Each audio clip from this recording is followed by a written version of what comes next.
नमस्कार। दोपहर समाचार में आपका स्वागत है।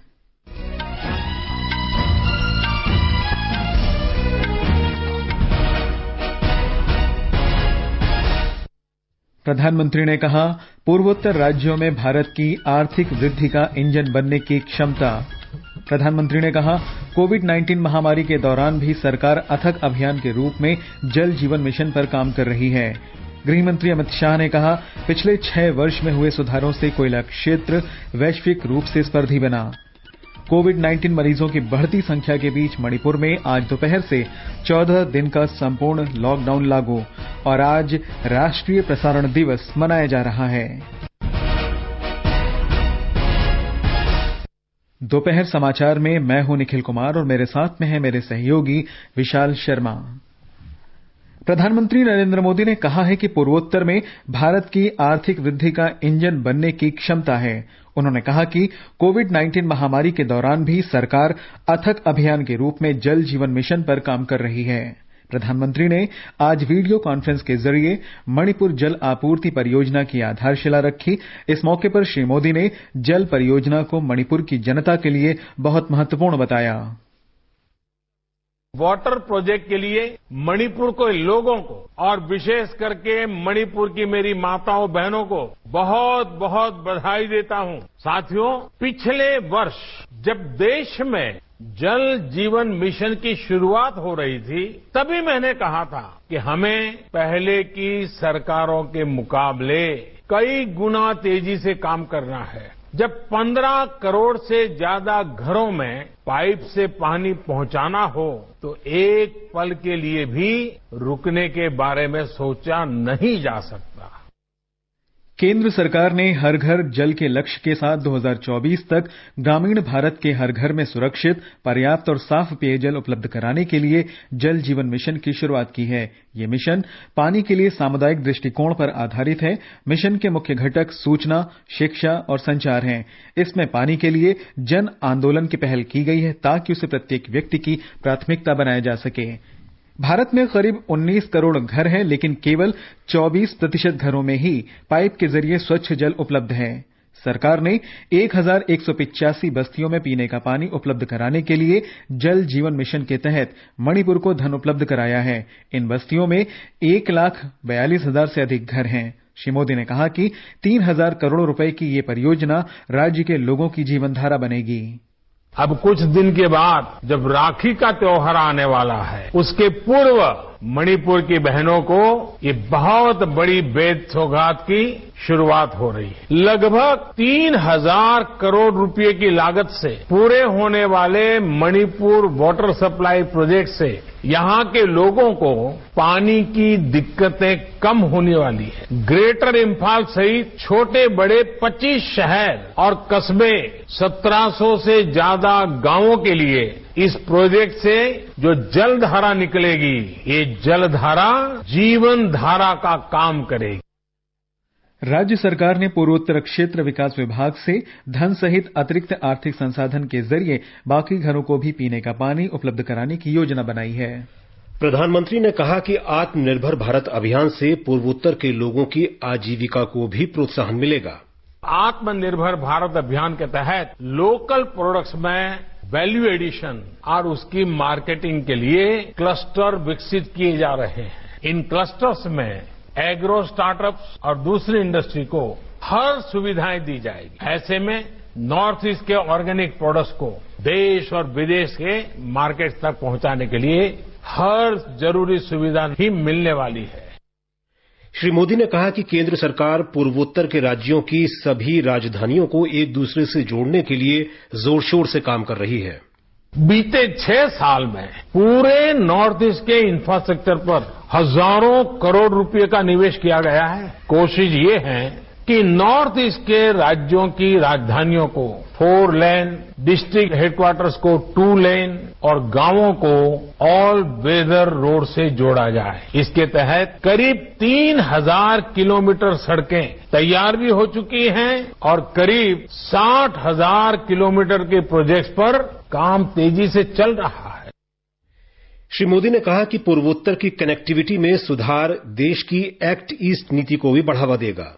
नॉर्थ ईस्ट की कनेक्टिविटी यहां के लोगों की ईज ऑफ लिविंग के लिए तो जरूरी है ही, एक सुरक्षित और आत्मनिर्भर भारत के लक्ष्य को पूरा करने के लिए भी बहुत जरूरी है। ये एक तरफ से म्यांमार, भूटान, नेपाल और बांग्लादेश के साथ हमारे सामाजिक व्यापारिक रिश्तों को मजबूती देती है, वहीं भारत की एक्ट ईस्ट पॉलिसी को भी सशक्त करती है। हमारा ये नॉर्थ ईस्ट एक प्रकार से पूर्वी एशिया के साथ हमारे प्राचीन सांस्कृतिक रिश्तों को और भविष्य के ट्रेड, ट्रैवल और टूरिज्म उन रिश्तों का गेटवे है। प्रधानमंत्री ने पूर्वोत्तर में बाढ़ की स्थिति पर चिंता व्यक्त करते हुए क्षेत्र के लोगों को केंद्र की तरफ से पूरी सहायता का आश्वासन दिया। नॉर्थ ईस्ट में फिर इस साल भारी बारिश से काफी नुकसान हो रहा है, अनेक लोगों की मृत्यु हुई है, अनेक लोगों को अपना घर छोड़ना पड़ा है। मैं सभी प्रभावित परिवारों के प्रति संवेदना व्यक्त करता हूं। इस मुश्किल घड़ी में मैं आप सबको विश्वास दिलाता हूं, पूरा देश आपके साथ खड़ा है। भारत सरकार कंधे से कंधा मिलाकर के सभी राज्य सरकारों के साथ जो भी आवश्यकता है हर प्रकार के काम करने के लिए लगातार प्रयास कर रही है। इम्फाल से टेली कॉन्फ्रेंसिंग के जरिए मुख्यमंत्री एन बीरेन सिंह ने कहा कि राज्य में भाजपा के सत्ता में आने के बाद से कानून और व्यवस्था की स्थिति में सुधार हुआ है। समारोह में केंद्रीय जल शक्ति मंत्री गजेंद्र सिंह शेखावत, पूर्वोत्तर विकास राज्य मंत्री डॉक्टर जितेंद्र सिंह और मणिपुर की राज्यपाल डॉक्टर नजमा हेपतुल्ला ने भी टेली कॉन्फ्रेंसिंग के जरिए हिस्सा लिया। गृहमंत्री अमित शाह ने मणिपुर जल आपूर्ति परियोजना की आधारशिला रखने के लिए प्रधानमंत्री नरेंद्र मोदी को बधाई दी है। श्री शाह ने कहा कि इससे मणिपुर के 2,80,000 परिवारों को स्वच्छ पेयजल उपलब्ध हो सकेगा। उन्होंने कहा कि पूर्वोत्तर राज्यों का विकास केंद्र सरकार की प्राथमिकता है। ये समाचार आकाशवाणी से प्रसारित किए जा रहे हैं। ताजा समाचार जानने के लिए आप हमारे Twitter handle @AIR News Hindi को फॉलो कर सकते हैं। ये आकाशवाणी है। भारत कोयला उत्पादन के क्षेत्र में आत्मनिर्भरता की ओर आगे बढ़ रहा है। वृक्षारोपण 2020 अभियान के अवसर पर आयोजित एक कार्यक्रम में गृहमंत्री अमित शाह ने देश को आत्मनिर्भर बनाने के लिए वर्तमान केंद्र सरकार द्वारा उठाए गए अनेक कदमों की सराहना की। कोयला क्षेत्र की प्रमुख उपलब्धियों का उल्लेख करते हुए उन्होंने कहा कि पिछले 6 वर्षों में किए गए सुधारों से ये क्षेत्र विश्व प्रतिस्पर्धा में टिके रहने योग्य हो गया है। उन्होंने वाणिज्यिक रूप से कोयला खनन की इजाजत देने के केंद्र सरकार के निर्णय की प्रशंसा करते हुए कहा कि इससे भारत की आयात पर निर्भरता कम करने में मदद मिलेगी।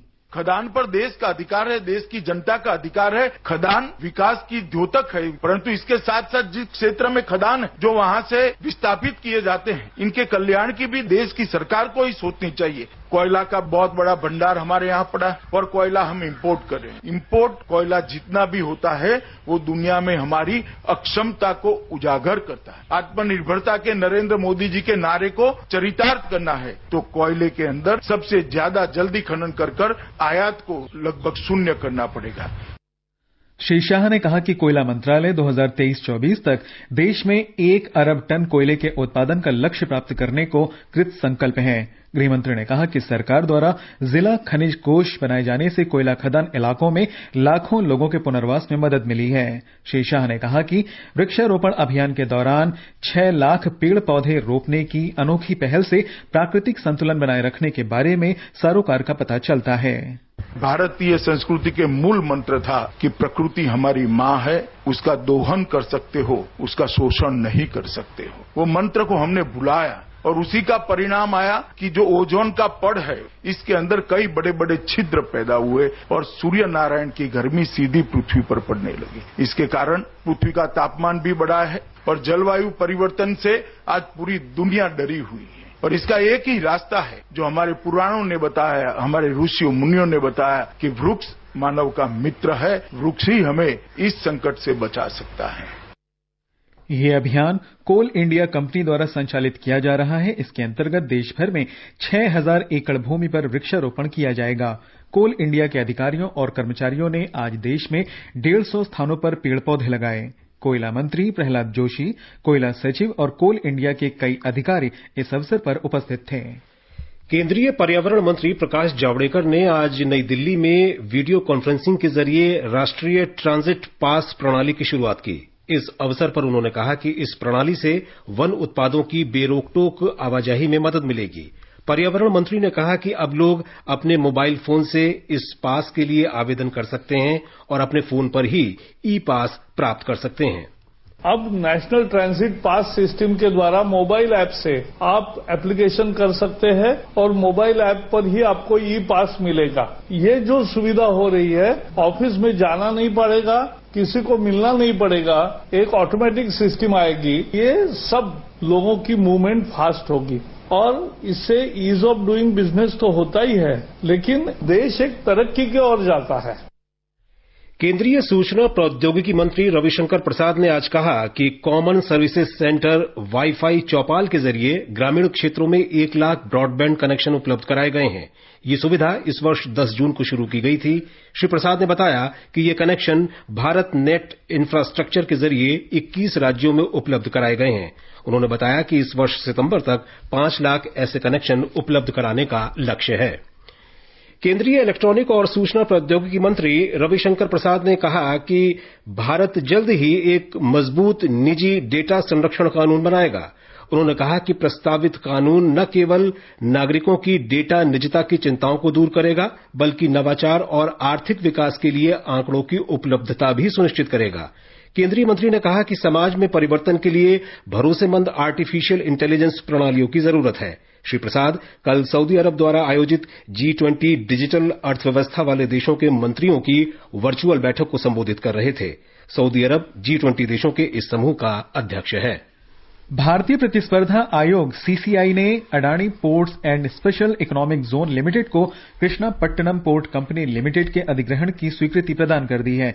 इससे Adani port limited Krishnapatnam limited के इक्विटी शेयर के साथ साथ उसके प्रबंधन का नियंत्रण भी अपने हाथों में ले सकेगी। अडानी पोर्ट बंदरगाहों में बुनियादी ढांचे की सुविधाएं उपलब्ध कराने वाली कंपनी है, जो इस समय 6 समुद्रवर्ती राज्यों गुजरात, गोवा, केरल, आंध्र प्रदेश, तमिलनाडु और ओडिशा के 10 घरेलू बंदरगाहों में काम कर रही है। ये कंपनी लॉजिस्टिक श्रृंखला का प्रबंधन भी करती है, जिसके अंतर्गत जहाजों का प्रबंधन, उनके लंगर डालने की व्यवस्था, संचालन, बंदरगाहों में खड़ा करना, जहाजों में माल को लादना और उतारना, आंतरिक परिवहन, भंडारण और सड़क तथा रेलमार्ग से माल को गंतव्य तक भेजना जैसी गतिविधियां शामिल हैं। Krishnapatnam port company limited Andhra Pradesh में कृष्णापट्टनम में स्थित गहरे पानी के बंदरगाह के विकास और संचालन में लगी हुई है।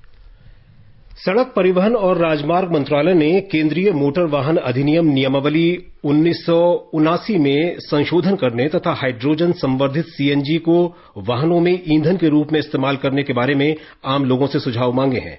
मंत्रालय ने कल इस बारे में एक मसौदा जारी किया। प्रस्तावित संशोधन को देश में प्रदूषण मुक्त ईंधन को बढ़ावा देने के सड़क परिवहन मंत्रालय के प्रयास के रूप में देखा जा रहा है। इस संबंध में कोई भी सुझाव सड़क परिवहन और राजमार्ग मंत्रालय में मोटर वाहनों से संबंधित संयुक्त सचिव को उनके ईमेल jspb-morth@gov.in पर 3 दिन के भीतर भेजे जा सकते हैं। उच्चतम न्यायालय ने आज राजस्थान उच्च न्यायालय को विधानसभा अध्यक्ष के नोटिस के खिलाफ सचिन पायलट सहित 19 असंतुष्ट कांग्रेस विधायकों की याचिका पर आदेश पारित करने की अनुमति दे दी। न्यायालय ने कहा कि लोकतंत्र में असंतोष की आवाज को बंद नहीं किया जा सकता, लेकिन ये शीर्ष अदालत के समक्ष दायर याचिका पर अंतिम आदेश के अधीन होगा। शीर्ष न्यायालय ने इस मामले पर अगली सुनवाई 27 जुलाई को तय की है।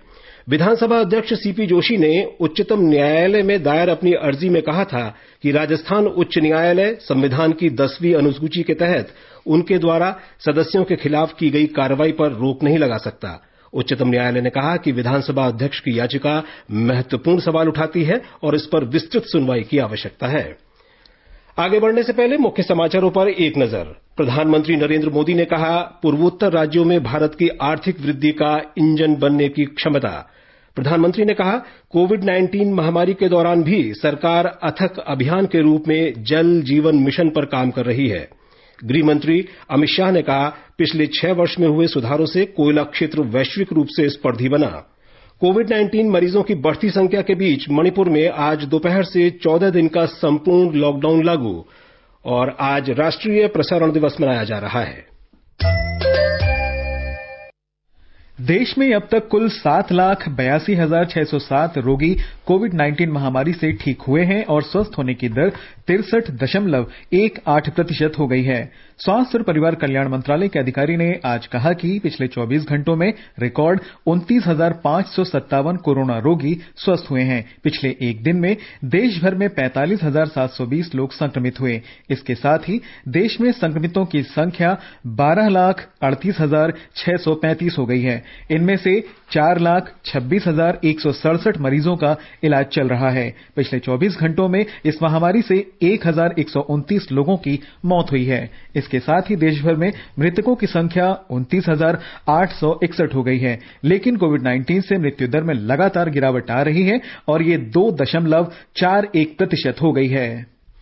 इस बीच भारतीय आयुर्विज्ञान अनुसंधान परिषद आईसीएमआर के अधिकारी ने कहा है कि पिछले 24 घंटों में देश भर में विभिन्न प्रयोगशालाओं में 3,50,823 से अधिक नमूनों की कोविड जांच की गई। अब तक कुल 1,50,75,369 नमूनों की जांच हो चुकी है। परिषद जांच सुविधाओं में लगातार बढ़ोतरी कर रही है। इस समय देश भर में कुल 1,284 प्रयोगशालाएं कोविड-19 परीक्षण कर रही हैं, जिनमें से 895 सरकारी और 389 निजी क्षेत्र की प्रयोगशालाएं हैं। हमारे संवाददाता ने खबर दी है कि कोविड-19 से स्वस्थ होने की दर के लिहाज से 85.21% के साथ दिल्ली सबसे ऊपर है। इसके बाद लद्दाख, हरियाणा, तेलंगाना और अंडमान निकोबार द्वीप समूह का स्थान है। इन राज्यों और केंद्र शासित प्रदेशों में स्वस्थ होने की दर 73% से अधिक है। 19 राज्यों और केंद्र शासित प्रदेशों में स्वस्थ होने की दर राष्ट्रीय औसत 63.18% से अधिक है। महामारी से स्वस्थ हुए लोगों की संख्या के हिसाब से महाराष्ट्र सबसे आगे है और उसके बाद तमिलनाडु, दिल्ली और तेलंगाना का स्थान है। देश में 30 राज्यों और केंद्र शासित प्रदेशों में मृत्यु दर राष्ट्रीय औसत 2.41% से कम है। कोरोना संक्रमण के बढ़ते मामलों को देखते हुए मणिपुर सरकार ने आज दोपहर बाद से 14 दिन के लिए राज्यव्यापी लॉकडाउन लगाने की घोषणा की है। राज्य मंत्रिमंडल की इम्फाल में हुई कल आपात बैठक में समूचे राज्य में लॉकडाउन लगाए जाने का फैसला किया गया। बैठक के बाद मुख्यमंत्री एन बीरेन्द्र सिंह ने बताया कि राज्य सरकार लॉकडाउन को सख्ती से लागू करेगी। अरुणाचल प्रदेश में आज कोरोना के 91 नए मामलों का पता चला। ये अब तक की एक दिन में रिकॉर्ड संख्या है। इसे मिलाकर राज्य में अब कोरोना के 949 संक्रमित मामले हो गए हैं। इनमें से 314 मरीज उपचार के बाद ठीक हो गए हैं, जबकि 3 लोगों की मौत हो चुकी है। मेघालय में कोरोना संक्रमण के 19 नए मामलों का पता चला है। इन्हें मिलाकर राज्य में अब तक 534 लोग कोरोना से संक्रमित हुए हैं। इनमें से 78 मरीज उपचार के बाद स्वस्थ हो चुके हैं, जबकि 4 लोगों की मृत्यु हुई है। मिजोरम में कल कोरोना के 9 नए मामलों का पता चलने के साथ ही राज्य में इनकी कुल संख्या 326 हो गई है। पिछले 24 घंटों में 11 रोगी कोरोना से ठीक हुए हैं। राज्य में इस समय कोरोना के 147 मरीज हैं और 179 उपचार के बाद ठीक हो चुके हैं। राज्य में अब तक 18,603 नमूनों की जांच की जा चुकी है। तमिलनाडु में कोविड-19 से संक्रमित लोगों की संख्या 1,86,000 से अधिक हो गई है। कल 5,849 लोगों में संक्रमण की पुष्टि हुई। इस समय 51,700 से अधिक रोगियों का उपचार चल रहा है। हमारे संवाददाता ने बताया है कि राज्य में कोरोना वायरस की जांच बढ़ा दी गई है।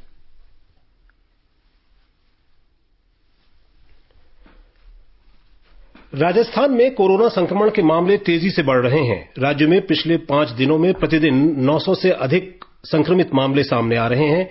हमारे संवाददाता ने बताया है कि पिछले 12 घंटों के दौरान 399 लोगों में संक्रमण की पुष्टि होने के साथ ही राज्य में सक्रिय संक्रमित मामलों की संख्या 8,587 हो गई है। स्वास्थ्य मंत्री डॉक्टर रघु शर्मा ने आज विभाग के उच्च अधिकारियों की बैठक बुलाई है। राज्य में कोरोना संक्रमित मरीजों में तेजी से हुई बढ़ोतरी के कारण संक्रमण से मुक्त होने वालों की दर 80% से घटकर 72% पर आ गई है। जोधपुर जिला सबसे ज्यादा प्रभावित हुआ है, जहां अब तक 5,260 लोग संक्रमित पाए जा चुके हैं। बीकानेर, पाली और अलवर में भी बड़ी संख्या में मामले सामने आने के बाद वहां जयपुर से विशेष टीमें भेजी गई हैं। इन सब के बावजूद राज्य में जनजीवन तेजी से सामान्य होने लगा है। उद्योग उद्योग धंधों में काम फिर रफ्तार पकड़ने लगा है और प्रवासी मजदूर भी वापस लौटने लगे हैं। राज्य के 21 जिलों में अब तक जांच की सुविधा शुरू हो गई है। राज्य सरकार ने कहा है कि जल्द ही शेष रहे जिलों में भी जांच की सुविधा शुरू की जाएगी। जितेंद्र द्विवेदी, आकाशवाणी समाचार, जयपुर। कर्नाटक के मुख्यमंत्री बीएस येडियुरप्पा बेंगलुरु के विधायकों के साथ कोविड-19 महामारी को रोकने के विषय पर आज दोबारा चर्चा करेंगे। बेंगलुरु में पिछले कुछ दिनों में कोरोना वायरस के मामलों में काफी वृद्धि हुई है। हमारे संवाददाता ने बताया है कि राज्य में नमूनों की जांच बढ़ा दी गई है।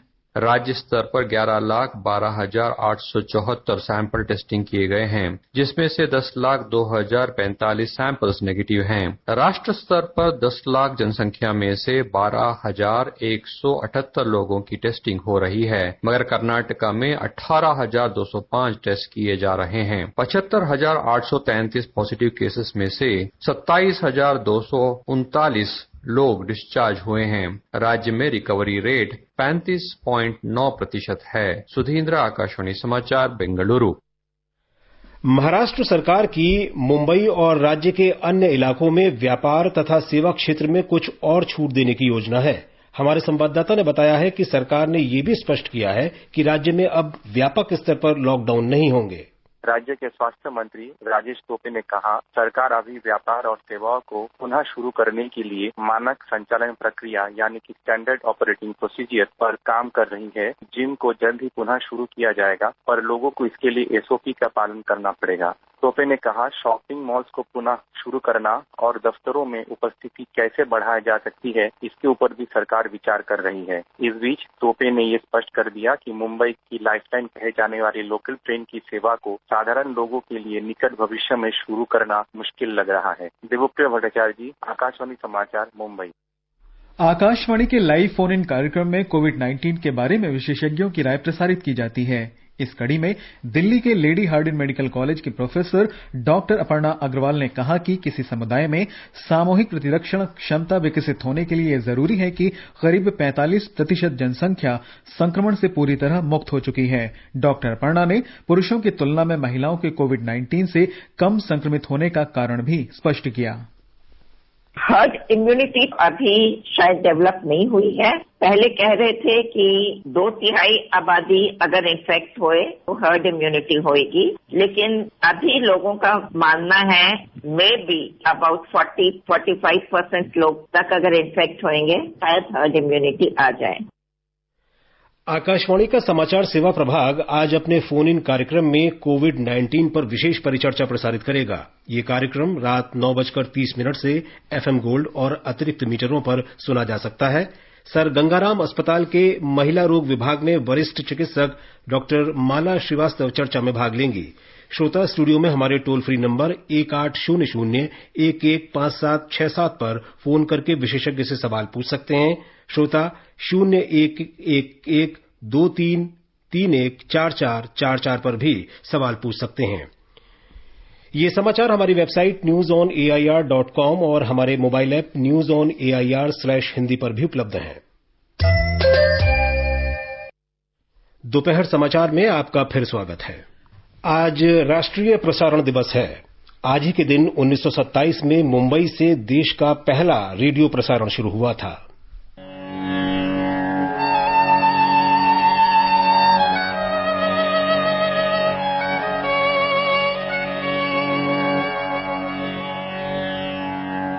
इस अवसर पर सूचना और प्रसारण मंत्री प्रकाश जावड़ेकर ने लोगों को शुभकामनाएं दी हैं। एक ट्वीट में उन्होंने कहा कि रेडियो ही एक ऐसा माध्यम है जो देश के कोने कोने में लोगों को समाचार देने और उनका मनोरंजन करने का काम करता है।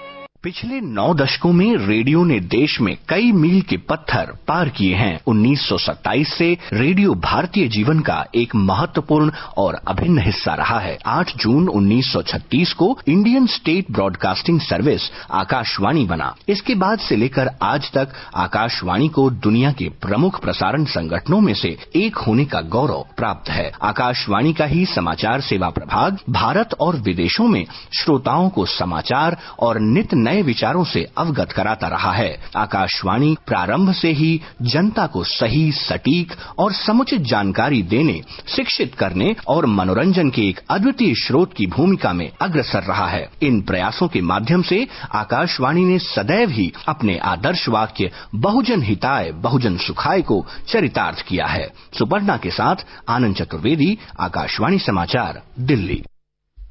प्रधानमंत्री नरेंद्र मोदी ने लोकमान्य बाल गंगाधर तिलक और चंद्रशेखर आजाद की जयंती पर उन्हें श्रद्धांजलि दी है।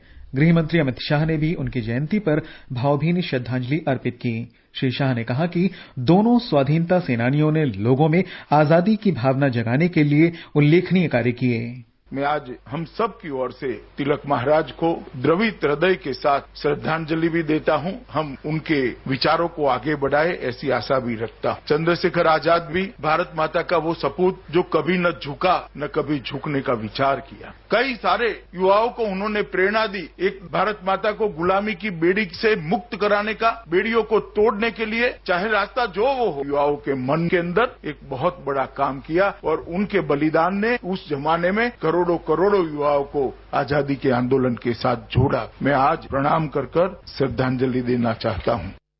सूचना प्रसारण मंत्री प्रकाश जावड़ेकर ने भी दोनों महान स्वाधीनता सेनानियों को अपनी श्रद्धांजलि दी है।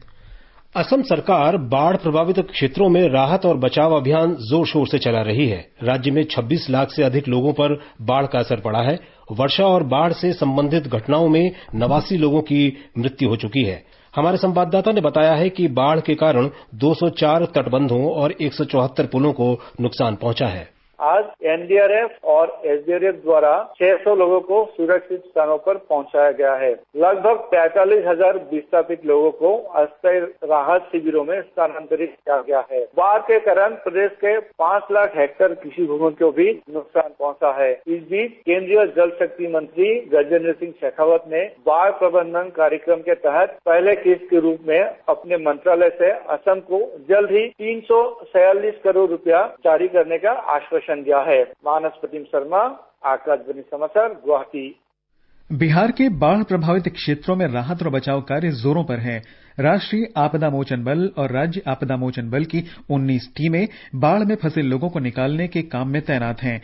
30,000 लोगों को अब तक सुरक्षित स्थानों पर पहुंचाया जा चुका है। राज्य सरकार ने विभिन्न नदियों के निचले क्षेत्रों में रह रहे लोगों से अपील की है कि वे ऊंचे स्थानों पर चले जाएं। सीतामढ़ी, शिवहर, गोपालगंज और मुजफ्फरपुर सहित 10 जिलों में 6.5 लाख से अधिक लोग बाढ़ से प्रभावित हुए हैं। दरभंगा, पश्चिमी चंपारण और सुपौल सबसे ज्यादा प्रभावित जिले हैं। बारिश से जुड़ी घटनाओं में अब तक 21 लोग अपनी जान गंवा चुके हैं। और अब एक नजर देश के विभिन्न भागों में आज के मौसम पर। राष्ट्रीय राजधानी दिल्ली में आज आकाश आमतौर पर बादलों से घिरा रहेगा और हल्की बारिश होने का अनुमान है। न्यूनतम तापमान 24 डिग्री सेल्सियस रिकॉर्ड किया गया, अधिकतम 34 डिग्री तक जा सकता है। मुंबई में भी बादल छाए रहने और हल्की बारिश होने की संभावना है। न्यूनतम तापमान 27 डिग्री रहा, अधिकतम तापमान 32 डिग्री सेल्सियस रहने का अनुमान व्यक्त किया गया है। चेन्नई में तापमान 27 से 35 डिग्री सेल्सियस के बीच रहेगा। आसमान में बादल छाए रहेंगे और हल्की बारिश हो सकती है।